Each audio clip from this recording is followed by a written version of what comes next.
Bonjour, trois méthodes pour étudier les variations d'une suite. Ici, l'essentiel consiste à bien observer la suite que vous étudiez pour choisir la bonne méthode. Première méthode pour étudier les variations d'une suite, reconnaître ou mettre en évidence une suite arithmétique ou géométrique. Premier exemple, ici, en quelque sorte, on coupe en deux la fraction et on met dans l'ordre. On doit alors reconnaître la définition explicite d'une suite arithmétique. De premier terme, 1 demi et de part 3 demi, donc la suite est croissante.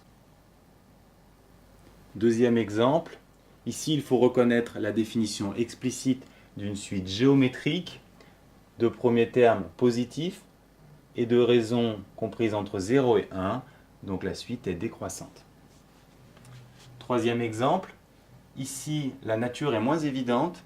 Il faut transformer l'écriture d'abord en 2 fois 1 sur 3 puissance n, puis en utilisant les propriétés des puissances, on doit reconnaître à nouveau une suite géométrique de premier terme positive et de raisons comprises entre 0 et 1. Donc, encore une fois, la suite est décroissante.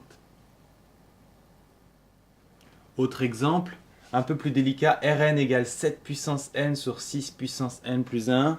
Pour résoudre ce problème, il faut se souvenir de cette formule que l'on applique au dénominateur, puis on utilise les formules des puissances pour constater qu'on a une suite géométrique de premier terme positif et de raison strictement supérieure à 1, donc la suite est croissante.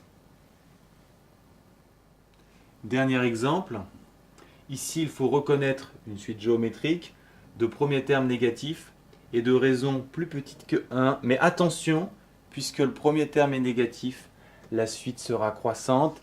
Si ce n'est pas évident, reportez-vous à la vidéo sur le comportement des suites.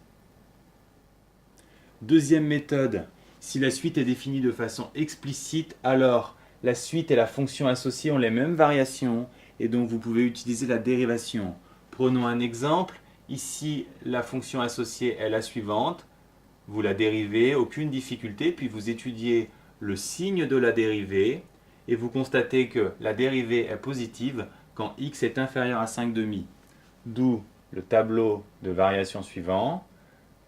La fonction est décroissante à partir de 5 demi et donc la suite qui n'opère que sur les entiers est décroissante à partir de 3. Autre exemple, cette fois la fonction associée est un quotient. On n'oublie pas tout de suite de noter la valeur interdite, moins 5. La forme globale est donc u sur v, on écrit les expressions, on applique la formule de dérivée d'un quotient, puis on remplace et on simplifie.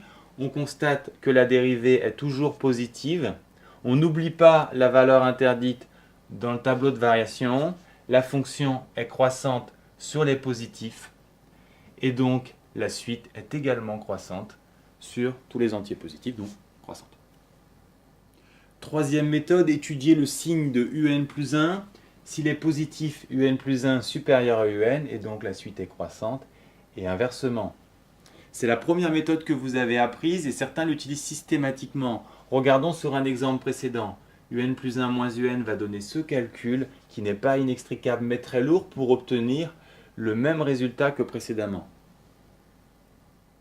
Deuxième exemple, si ici vous ne reconnaissez pas une suite géométrique, avec cette méthode vous allez pouvoir vous en sortir. Étape par étape, vous allez obtenir un résultat positif et donc que la suite est croissante. Mais vous pouviez obtenir directement ce résultat en observant le premier terme positif et la raison supérieure à 1 d'une suite géométrique définie de façon explicite. Par contre, cette méthode est très efficace dans certains cas. Par exemple, pour cette somme, si je calcule Sn plus 1 moins Sn, les deux termes ne diffèrent que par 1 sur n plus 1, qui est positif, et donc la suite est croissante. Pour cette suite, définie par récurrence en fonction de Tn et de n, donc avec une définition très complexe, l'utilisation de cette méthode donne un résultat très simple, puisqu'il nous reste simplement 5 sur n plus 2, qui est positif, et donc la suite est croissante. Ici, Wn égale 2 exposant n sur factoriel n. Je vous rappelle, factoriel 5, c'est 5 fois 4 fois 3, etc. jusqu'à 1. Donc l'opérateur factoriel ne travaille que sur les entiers. Donc il est impossible d'associer une fonction, même si on a une définition explicite. Impossible donc d'utiliser la méthode de dérivation. On va donc appliquer notre troisième méthode.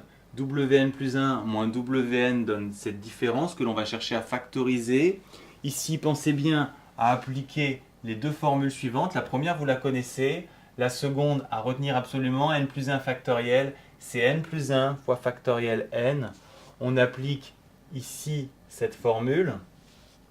On va alors factoriser par 2 exposant n sur factoriel n pour obtenir ce résultat. Vous allez ensuite mettre au même dénominateur, puis simplifier. Ici, il faut constater que les trois facteurs sont positifs, donc Wn plus 1 moins Wn du signe de 1 moins n. Autrement dit, Wn plus 1 moins Wn négatif dès que n est supérieur à 1. Et donc, la suite est décroissante à partir de 1.